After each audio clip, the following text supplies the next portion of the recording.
What about the dances? The dances. There was if you could the dances. Yeah, we had dances at the YMCA every Saturday night. Okay, real bands. You know, a group of 10, 12 guys. The big band style. I think admittance to the dance was something like 10 cents. Okay, if we didn't have dances at the Arnett YMCA, then we had dances at school. Dances in high school in my day were very, very popular. Very popular. It's too bad that you young people, high school kids today, don't have that chance. And there was no trouble. It was very unusual to have a fight or a rumble or any kind of monkey business like that. As I said, I played basketball. I played varsity basketball for 3 years. I played in the junior varsity my very first year. I played varsity soccer for 3 years, junior varsity the first year. My parents, my mother and father, only saw me play one game, one basketball game. It's the only event that they ever came to view me and to see me as an athlete. And that game was in the winter of 1944. Madison High School played Aquinas Institute. It was the first time that a public school had played a Catholic school in basketball. Madison won that game by the score of 36-35. There were 15 seconds remaining in the game. There were 15 seconds remaining in the game. And everyone was screaming and yelling because we were going to lose the game. And suddenly, I had the ball. It was midfield. Oh, maybe 7 or 8 feet away from the foul shot line. I dribbled up, shot the basket. With 5 seconds to go, the basket went in. The ball went in. 6-35. Surprising. The crowd, the students took me on their shoulders and carried me down to the locker room. My mother and father, I kept looking over at my mother and father, and they were so happy, so proud, big smile on their face. Mr. Jenner, our school principal, went over and congratulated my mother and father. I was so proud to think that they had only come to one game, and that was the game that they saw me in which I scored the winning basket. It was wonderful. It was wonderful. I'll never forget it. I'll never forget it. And to this day, some of my classmates remind me of that Aquinas game. Never forget it.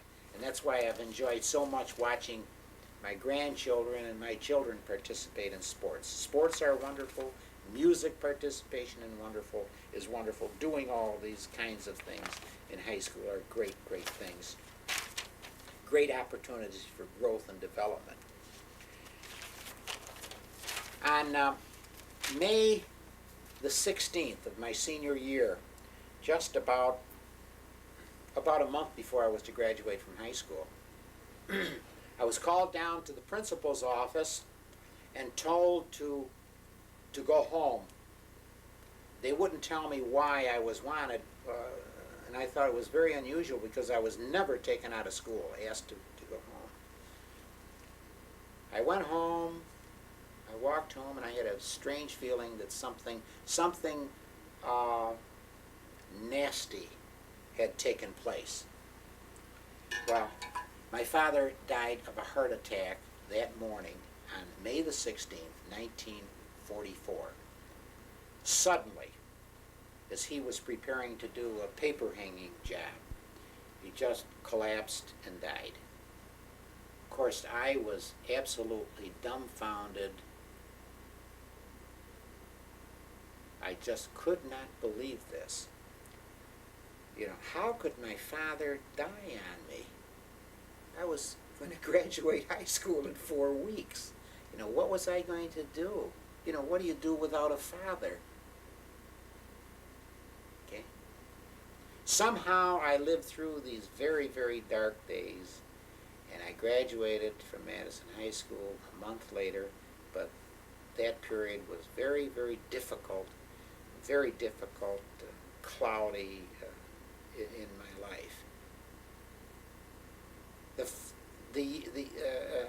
After graduation from high school, I was just lost.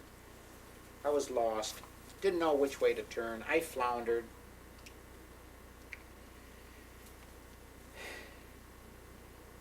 In the summer of 1945, I joined the Merchant Marine. World War II was still on, and I was going to join the Marine Corps, but my brother Lou, who was in the Marine Corps, heard about this, and he was over in the Pacific Theater, and he insisted that I stay away from the Marines. Okay, I tried to join the Navy, but the Navy was closed. They wouldn't take any more recruits, and I didn't want to go in the Army because I didn't want to carry a gun. To me, carrying a gun was a horrible thing. So the best thing to do would be to join the Merchant Marine, which I did.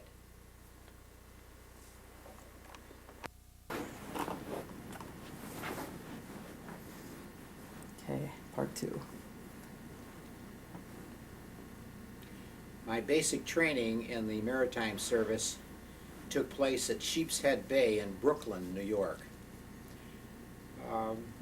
It was in the summer of 1945 that I left Rochester and excitedly began this wonderful experience that I was to have as a member of the U.S. Merchant Marine. My training there lasted until late fall of 1945, and that training was very similar, if not identical, to the training that one would receive in the U.S. Navy.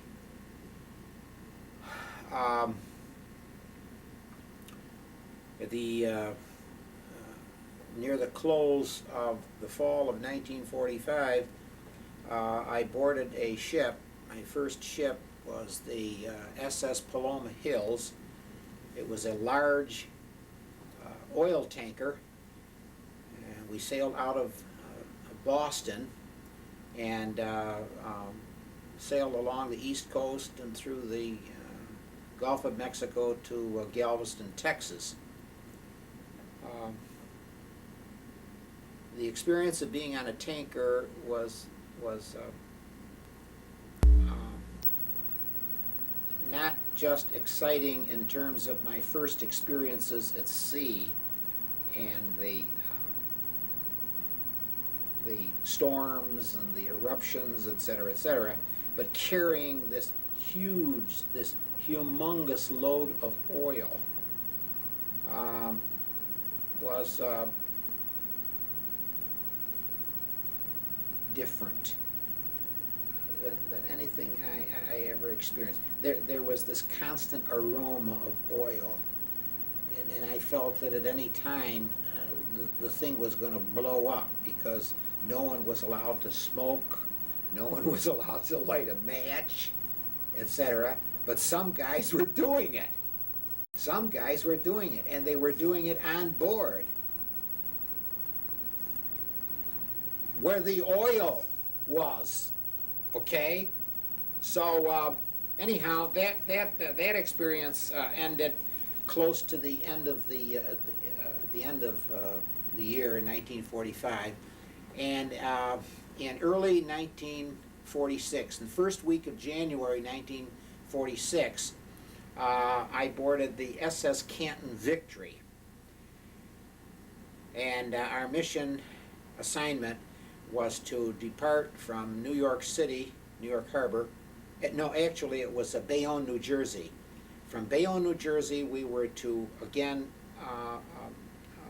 sail to Galveston, Texas, and take on a complete ship full of rice and depart for the Philippine Islands to to bring food to the starving people, literally starving people throughout the Philippine Islands.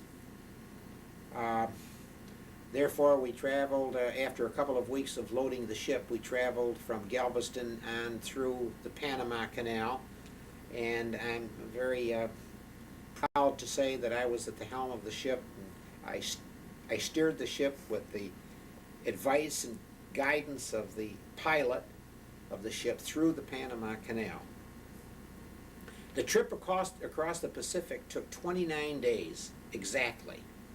We didn't see any land for 29 days, and we encountered all sorts of weather conditions. It was wonderful. I saw all sorts of fish, whales, everything. And this was an illuminating, almost spiritual experience.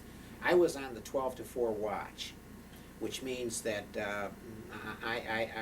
my assignment extended from midnight to 4 a.m. and then from 12 noon until 4 o'clock in the afternoon. I especially enjoyed the midnight to 4 a.m. Watch, because after that watch at 4 a.m. I would sit out on the deck and just look out at the sea and the beauty and the sky and the stars, and it just captivated me. I was so thrilled, enthralled with the beauty of nature at sea.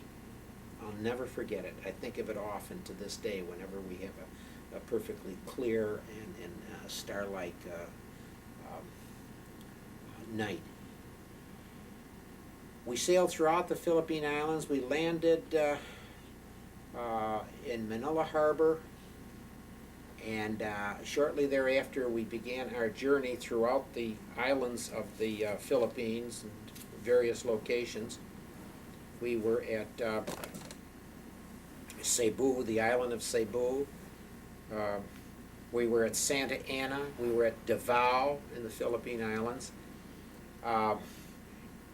And we left our supply of rice at these various islands and these various locations to literally a starving people.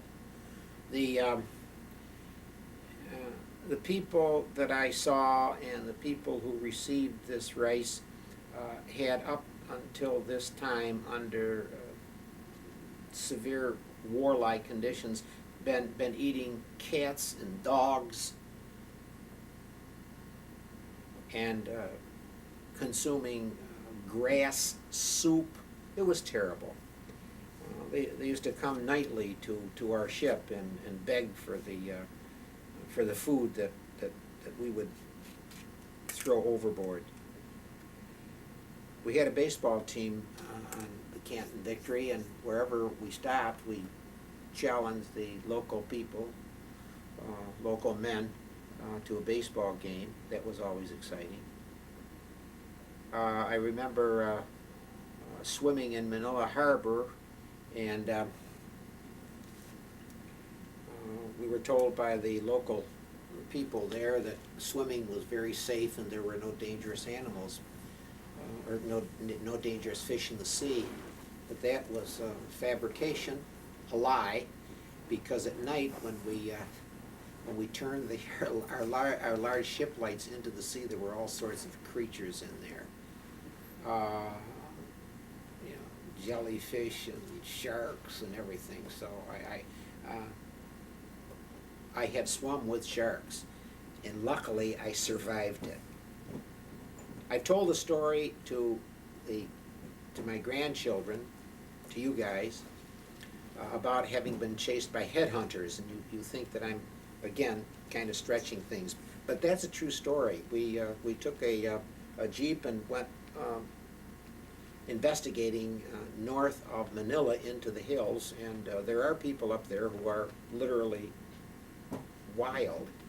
And we were a number of miles outside of Manila, and out came this bunch of wild guys with their spears and started chasing us, and we turned the Jeep around and took off. So I nearly escaped very tragic ending. Likewise, when we went on a picnic we were anchored off one of the islands. I believe it again was in Manila Harbor. We wanted to, a group of us wanted to go and visit some of the war scenes within the Manila area. So we decided to take, the captain gave us permission to take one of the lifeboats and go over to the island of Corregidor, the island that was made famous by General MacArthur when he said, "We shall return." Well, midway from our ship to Corregidor, a sudden storm erupted, and the seas just came forward with all of the violence and turmoil that one could imagine, and here we were in this small submarine. That lasted for a couple of hours, and when the seas calmed, up popped before us, several hundred feet before us, was a submarine, a U.S. submarine. It was absolutely magnificent. And the officers came up on deck and said that they had observed us before the storm came about, and they stayed their distance and so on to make sure we were all right after the storm. So I had a lot of wonderful, exciting, dramatic, dangerous, happy experiences in the Philippines. Our return from the Philippines to the Panama Canal again lasted for 29 days. And it was in late May of 1946 that we landed in New York City, and after a couple of weeks of doing what had to be done after landing from overseas that way, I returned home to Rochester, New York, and Bronson Avenue in June of 1946, ending my glorious career as a seaman. I had the intentions of returning, but I didn't. Fortunately, soon afterward, I got a job at Rochester Delco Products, as it was known in those days, or I guess in those days it was called Rochester Delco Appliance Works. It was an assembly job, and my securing the job was based on the fact that I was a basketball player, and Delco needed basketball players. So I knew the coach, and he got me the job, and off I went as a worker in a factory in late summer of 1946. I didn't like it at all. It just wasn't fulfilling. It wasn't satisfying. It wasn't productive.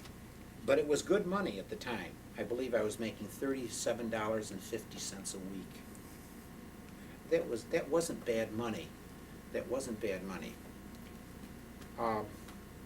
And I saved most of it because I wanted to go to school. I wanted to go to college.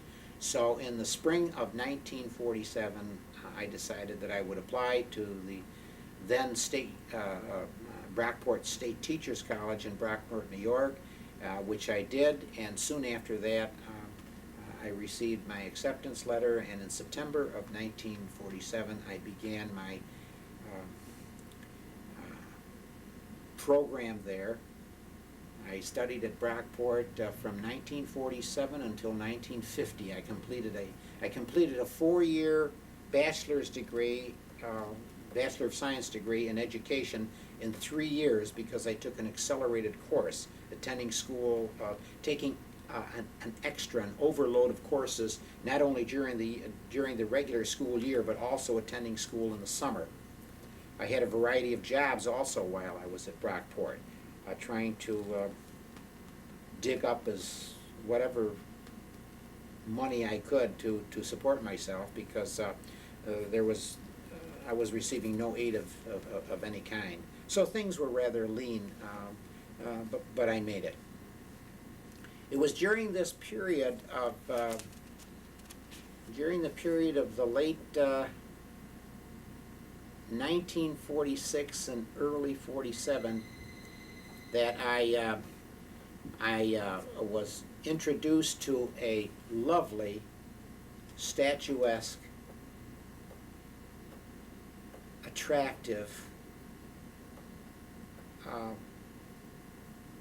wonderful young girl who just captivated my attention, and I immediately felt that here was a special girl that I should get close to. Her name was Gloria Dalberth.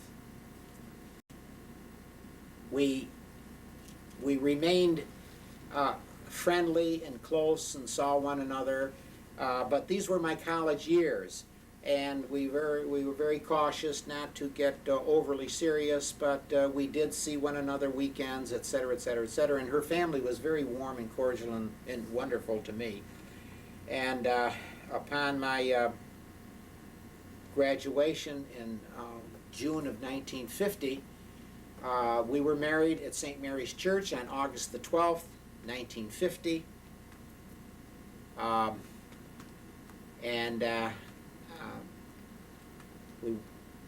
We honeymooned in the Adirondack Mountains, took a train from Rochester to the Adirondack Mountains. I should say here that the ring that I'm wearing is the ring that my wife Gloria gave to me on our engagement, at our engagement, which was Christmas 1946. Your mother and your grandmother was noticed and was sought after by several men, and fortunately I won out. These were fellows who had attended Aquinas Institute. One was a famous football or basketball star, and so on and so forth. And although your mother and grandmother will not admit to this, she was a popular and lovely and very, very attractive lady that I won. In 1950, I began my teaching career, fall of 1950. My first job was at the Laurelton Elementary School on Laurelton Road in the town of Arundecoit. Our first home was on Bronson Avenue, my home as a child. We occupied an apartment upstairs that had been, the Bronson Avenue home had been transformed, had been changed from a single to a double dwelling. My mother lived below, and we lived above. Gloria, your mother and your grandmother, worked at for a couple of years at Household Finance Corporation in downtown Rochester. She also worked at Bausch and Lomb Company, which was likewise not too far from downtown Rochester, over off of East Avenue at the time. And then on November the 7th, 1952, we received our first real jewel in life when a lovely little girl was born to us, and her name was Barbara.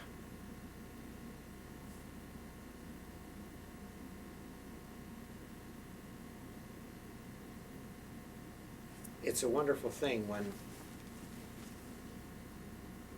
one becomes a parent. There's no describing the fulfillment that one has on such an occasion. I continued to work. Gloria, of course, didn't work. From that point on, for many years, Gloria remained a mother, a wife, cooking, cleaning, etc. In those days, once gals had their babies, they stayed home. That was it. Not many women were doing their thing as their thing is being performed today. On September the 24th of 1954, our second child came along, and his name was Tom Natale. And he was a husky rascal, and so now we had two children to feed and look after and love and comfort, etc., etc. We were still at Bronson Avenue. We began to feel the pinches, the pressure of needing to provide more facilities, better facilities for this growing family of ours. And incidentally, I might say that my nephew Jim May was also a part of our family for a couple, 3 years or so. And that period began while we were on Bronson Avenue, inasmuch as his mother died, and Gloria and I volunteered to provide Jim with a home until his father could get his feet on the ground and get his family back together. So we were actually a family of 5: Barbara, Tom, Jim, and Gloria, and myself. My second year, in 1951, I began teaching in the city of Rochester at number 3 school, a school that wasn't too far from our home on Bronson Avenue. I stayed at